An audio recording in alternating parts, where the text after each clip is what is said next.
the Social Security is a big deal to me, because I'd like to think at some point I could actually afford to stop working. And right now, I'm not so sure if and when that's ever going to come.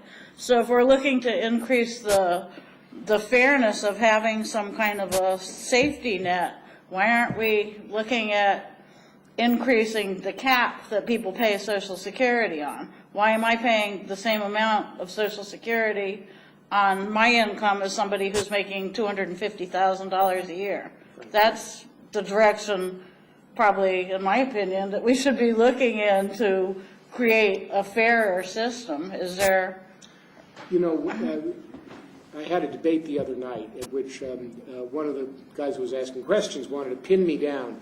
He asked me a series of yes or no questions about what about this, what about that, what about this, yes or no. And what I really felt was that the first line of defense in the system is fiscal responsibilities that we're not taking from the trust fund, and hopefully that goes a long, long way to solving the issues.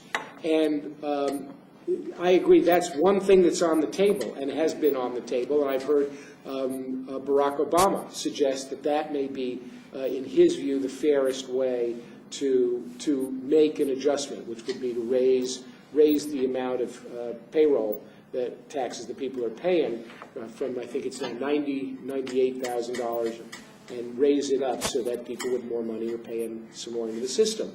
And there's a lot of concern among people about tax increases, and that's the balance from that. So the first line of defense is fiscal responsibility, and then we're going to have to take a comprehensive look at all the available tweaks that may be out there and figure out what's the best and fairest way if we get, when we get to have an adult discussion about what we need to do to make sure that Social Security is preserved, strengthened, not just for us, but on into the future for everybody coming into the system.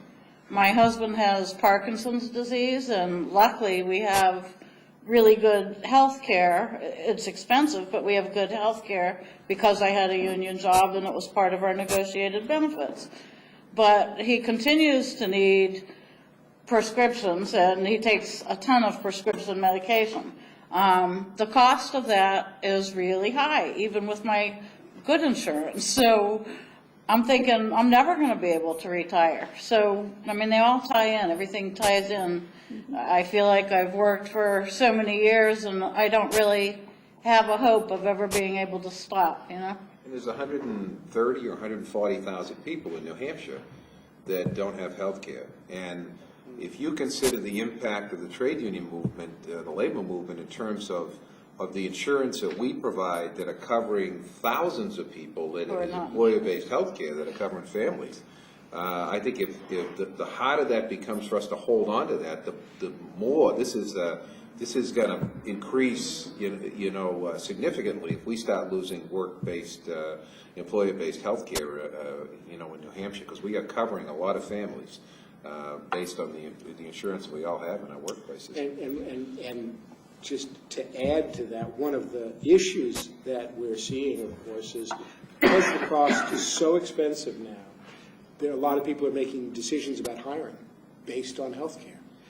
Hiring decisions, yes, we're going to let people go because we can't afford to pay their health care.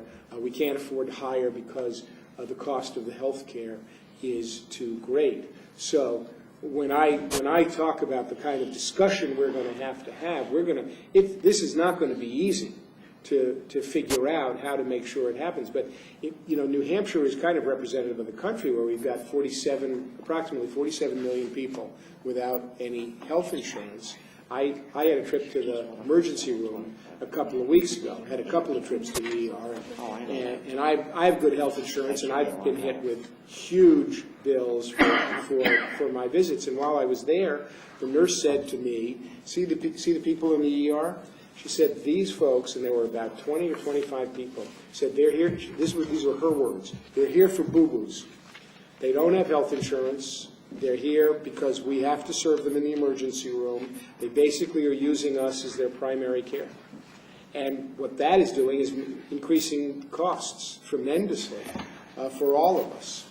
So there's an economic benefit to making sure that everybody in the country has portable and affordable health care. It's going to actually, there'll be some investment, but it'll actually help reduce the costs of providing the health care and health insurance for everybody else.